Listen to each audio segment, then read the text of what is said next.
একই গল্প, ভিন্ন মুখ। প্রেমের নামে আরেক রিফাত মিন্নি কাহিনী।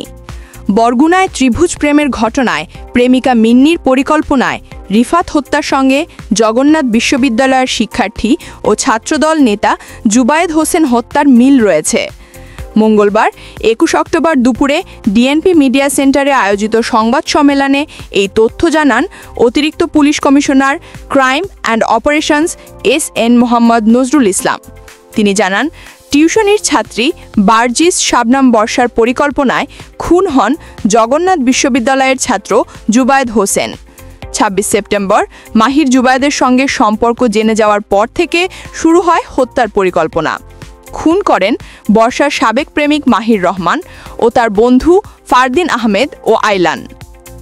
তিনি আরও জানান, মাহিরের সঙ্গে প্রেম করলেও জুবায়েদের সঙ্গে পরিচয়ের পর জুবায়েদের প্রেমে পড়ে বর্ষা।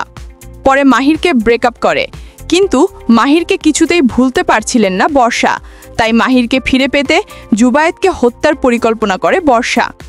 উল্লেখ্য, নিহত জুবায়েদ ছিলেন বিশ্ববিদ্যালয়ের ২০১৯-২০ শিক্ষাবর্ষের শিক্ষার্থী এবং কুমিল্লা জেলা ছাত্র কল্যাণ পরিষদের সভাপতি। রবিবার বিকেলে বর্ষার বাসায় টিউশনে যাওয়ার পথে জুবায়েদের সঙ্গে দেখা হয় মাহিরের। এ সময় দুজনের মধ্যে কথা কাটাকাটি হয়। কিছুক্ষণ পরই জুবায়েদ ছুরিঘাতে নিহত হন।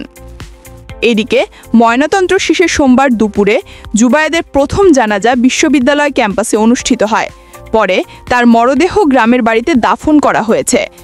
এ পুলিশ কর্মকর্তা বলেন, এ হত্যাকাণ্ডের রাজনৈতিক কোনো সম্পৃক্ততা নাই। ত্রিভুজ প্রেমের কারণেই এ হত্যাকাণ্ড।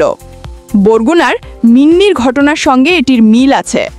প্রসঙ্গত, ২০১৯ সালের ২৬ জুন ত্রিভুজ প্রেমের বলি হন বরগুনার রিফাত শরীফ। ওই ঘটনার ছবি সোশ্যাল মিডিয়ায় ছড়িয়ে পড়লে দেশব্যাপী তোলপাড় শুরু হয়।